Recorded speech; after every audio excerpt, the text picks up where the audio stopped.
Kaixo, problemak ebazterakoan lehenengo urratsa izaten da enuntziatua ondo ulertzea. Enuntziatua ondo ulertuta estrategia bat aukeratu behar dugu, bide bat problema ebazteko. Hau izango zen ebazpenaren eskema orokorra. Ulertze prozesu bat egon behar da, plan bat eratu behar dugu, plan hori estrategia batean oinarrituta egon behar da, estrategia hori aurrera eramango dugu eta badabil ala ez dabil. Ez badabil, berriz planteatu beharko dugu eta plan berri bat edo estrategia berri bat asmatu behar dugu. Eta azkenik baldin badabil, emaitzaren egiaztapena egingo dugu.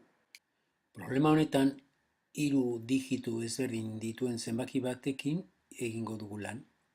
Zenbaki hori beraz, deitu aldugu XYZ. Notazio hau da erabiliko duguna. Zenbaki hori eman da gero 3 zifra horiekin egin daitezke konbinaketa posible guztiak egiteko eskatzen digu eta horrela lortutako zenbaki horiek guztiak ondoren batu. Zenbakia XYZ deituko dugu eta 3 zifra horiekin dauden konbinaketa posibleak X-ekin hasita XZ izango zen. Irekin hasten bagara, bi aukera daukagu, IXZ eta IZX. Zrekin hasten bagara, bi aukera daukagu, ZXI eta ZIX. Zenbaki guztiak adierazteko estrategia hau izan da, modu ordenatuan, lehenengo zifrarekin hasi, bi aukera guztiak agortu, ondoren jarraitu bigarren zifrarekin, aukera guztiak agortu, eta azkenik 3. zifrarekin ere aukera guztiak agortu. Orain batura egiten saiatzen bagara, zutabeka egingo genuke.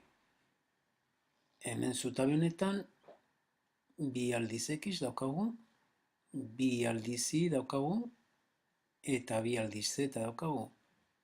Eta hori gertatzen da zutabe guztietan. Hala ere argi dago honekin eragiketarik ezin dugula egin. Ez dakigu nola jarraitu. Oraindik ez dugu erabili informazio hau. Digituen baturak 14 ematen duela. Jarriko dugu. X digitoa gehi Y digitoa eta Z digitoa 3 artean, 3 batura 14 da. Zenbaki hau beste era batean adierazi beharko dugu eragiketak egin ahal izateko eta nola egingo dugu hori?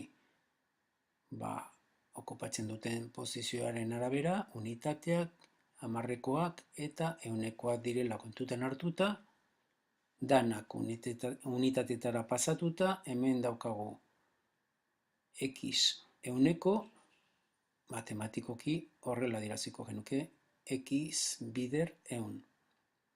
Y 10ko, Y 10ko, eta Z unitate.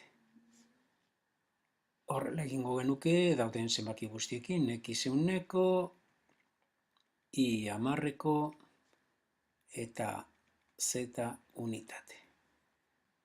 Notazio guztiekin erabili eta gero, batuketa egiteko gai gara. Lehen esan dugun bezala, zenbat 100ko izango dugu guztira? Guzti hauek. Hau da, 2x gehi bi gehi 2z aldiz. Eta zenbat 10ko? 10koak ere 2x, bi eta 2z 10ko. Eta unitate zenbat? Unitate ere ikusten dugun bezala 2x gehi bi gehi 2z unitate.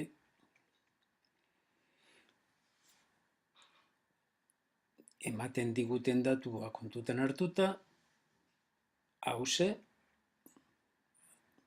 28 izango da. Hau ere, 28 izango da, eta hau ere, 28 izango da. Ze zenbaki daukagu guztira. Batura, hau dana da, emaitza. 28 bider, 100 aldiz, 10 aldiz, behin. 101 aldiz. 28 bider 101 egiten badugu, 2828 ematen du. 2828. Birpasa dezagun erabili dugun estrategia. 3 digito ezberdin dituen zenbakia x,y,z deitu dugu, baina horrekin eragiketarik egitea ezinezkoa denez, x,y,z zenbakien arteko eragiketa bihurtu dugu, unitatetara pasatuta. Behin adierazpen algebraiko aukeratuta eta eman zaigun datua kontuan hartuta, problemaren ebazpena oso erraza izan da.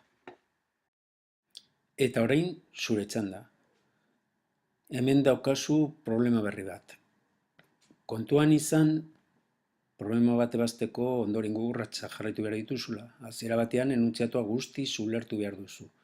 Gero plan bat prestatu behar duzu, hau da, estrategia bat aukeratuko duzu eta aurrera eramango duzu. Emaitza lortzen baduzu, ondoren egiaztatu beharko duzu. Ez baduzu lortzen, berriz hasierara jo behar duzu eta estrategia berri bat planteatuko duzu. Aurrera egin eta eutsi gogor.